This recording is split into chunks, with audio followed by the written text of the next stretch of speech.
Hello.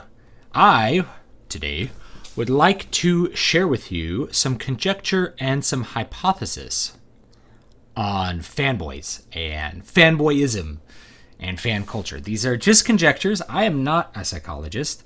I'm not a psychological researcher. And I kind of want to talk about my experience and give you sort of my conjecture on a particular piece of fanboyism. And before I start, let me say that there's actually quite a bit of research into fan culture. And it's kind of a hot topic in psychology because there's been some very interesting fan trends the last 15 or 20 years, especially the Twilight and 50 Shades of Grey kind of thing, as well as Harry Potter. And a lot of that research I don't have access to because I'm not going to pay to read a research paper off of hand without really knowing that that's something that I'm going to want to be doing my own analysis of. But I did find some pop articles. So I have an article from Psychology Today that I'll show in a second. I know that there's research out there into this, but I haven't been able to really explore all the research. And maybe you guys can inform me as to some more legitimate studies that have been done to evaluate how people who are fans of things really interact with each other and with other people outside of their fan circle. So here's my sort of let me talk about my experience and then I'll give you my bit of my conjecture. I made a couple of videos not too long ago, maybe at the beginning of this year, talking about Star Wars and how I did not like the new Star Wars movie. And I still don't like it. I think it's not a good piece of craft, and I don't like the story. And I made some very detailed reactions to that. And I got a lot of hate on that video, like a ton of hate. And it's very interesting because, you would think, okay, this person is not communicating what I want to hear. I'll go watch the other video. But no, people stop. They give me, they call me all kinds of fun poopy head names. And I've even had death threats on the channel because of that particular video. And people going really out of their way, throwing, everything that they've got into trying to attack me, or using a bunch of fallacies to try to discredit me, and they don't really work because no one ever engaged really with my arguments, and people that did usually were not these fanboys, and we were able to have a really good conversation about what they liked in the movie or what they didn't like in the movie, which is great. You don't have to like the same things I like. You don't have to dislike the same things I dislike. Whenever I give a review of something or I give an analysis, I'm giving you my perspective and how I think it is effective or not effective.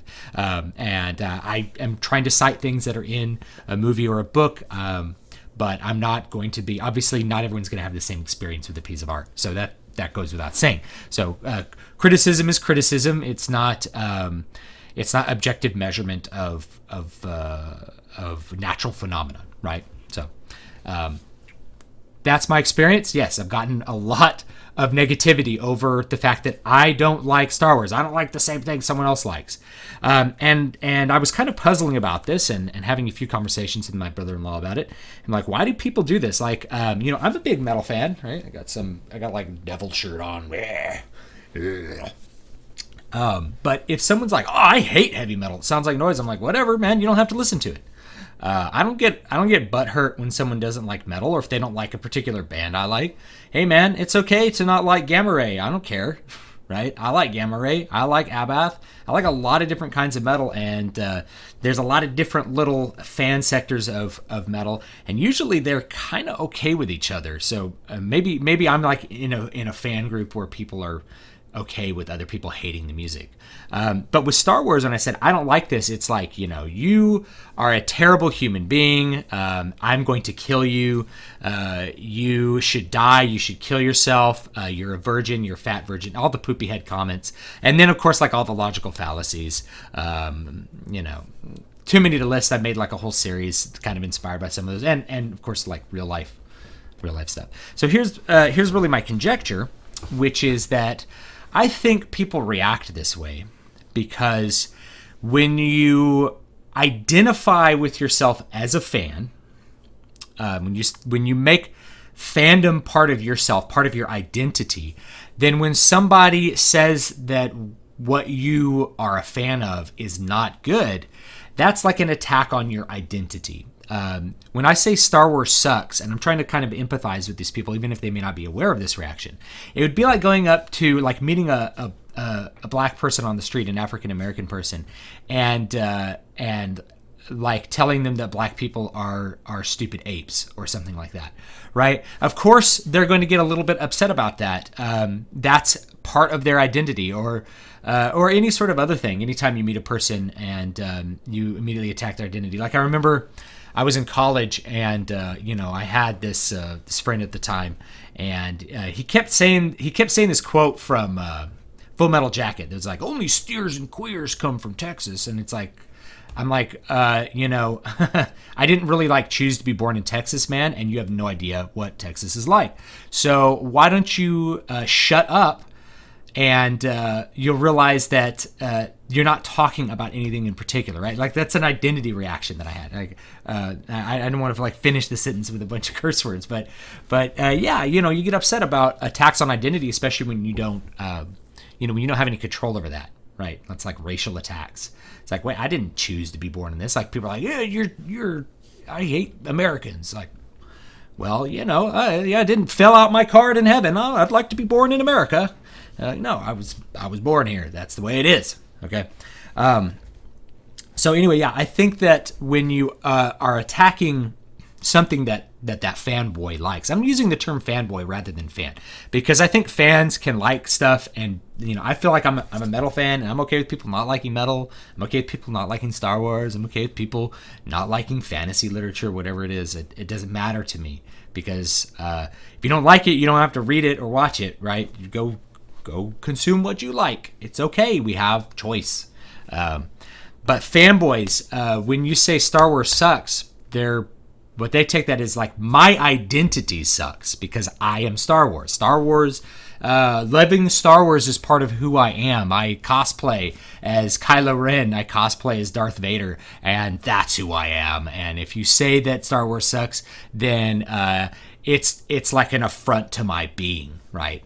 To not like this. And I really find the Star Wars fanboys interesting, because there's this group of them that hated the newer trilogy that George Lucas did, and then are like virally attacking people who didn't like the new Force Awakens movie, even though it's really not of better quality than the last three movies. Come on, guys. I think at least two of the three of the original trilogy are better than Force Awakens.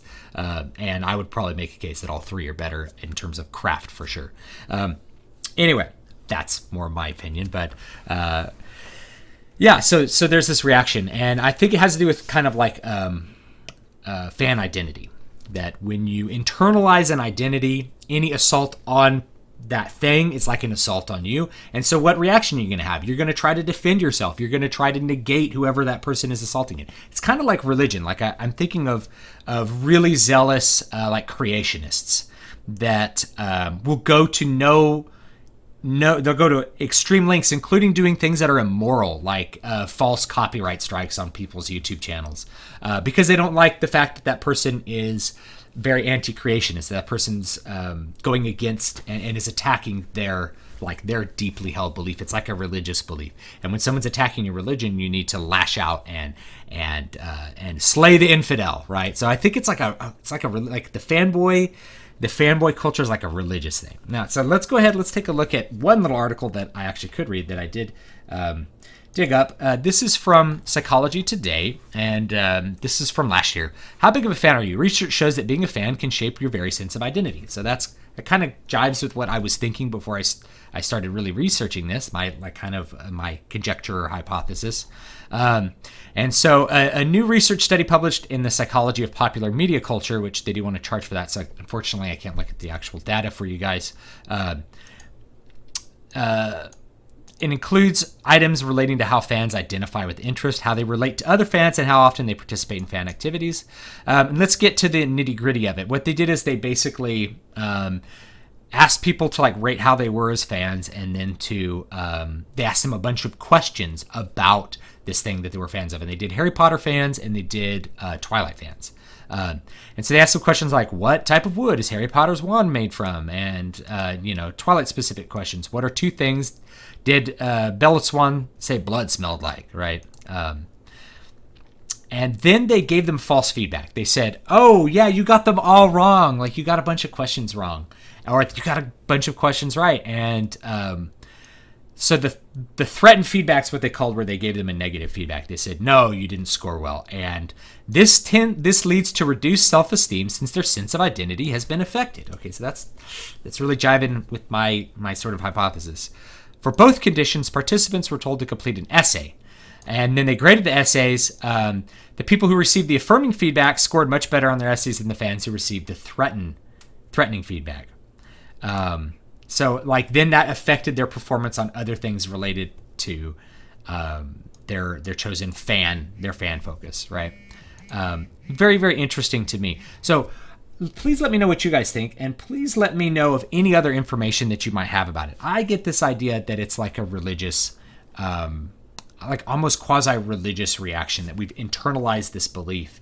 And in order to defend our identity, in order to defend our ego, this precious piece of our ego, we have to defend the object of that focus, with the media that you focused on it. And I'm going to say also that I think that that's a very unhealthy thing. I think it's okay to be very into particular kinds of media. I would say I'm a Star Trek fan, but there's tons of Star Trek I think sucks. And I did not obviously, I didn't really like the J.J. Abrams movies. The first one I liked better than the second one by a lot, but, I don't like everything that Star Trek comes out. I'm not going to defend it. I look at things based on their merit, but there's been a lot of good Star Trek, and it's been inspiring.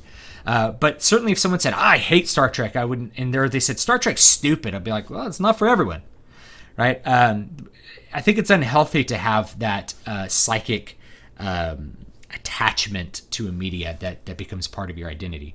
I think it's okay to like things, but I think clearly the way that people act on some of my old YouTube videos says to me, anecdotally, says to me that it's quite unhealthy to have an attachment to the things that you like that is on that level. So thanks so much for watching. Don't forget to like, comment, and subscribe. Let me know what you want to see and what you want to hear. And please, if you have some thoughts or some information about this topic, I would love to know them. I think fan culture is something very interesting. I might be trying to do some more analysis and research into it because of my experience here on YouTube. But yeah, I've also got new stuff coming out on dvspress.com, so please check that out if you want to read my books. And have a great, great, great day.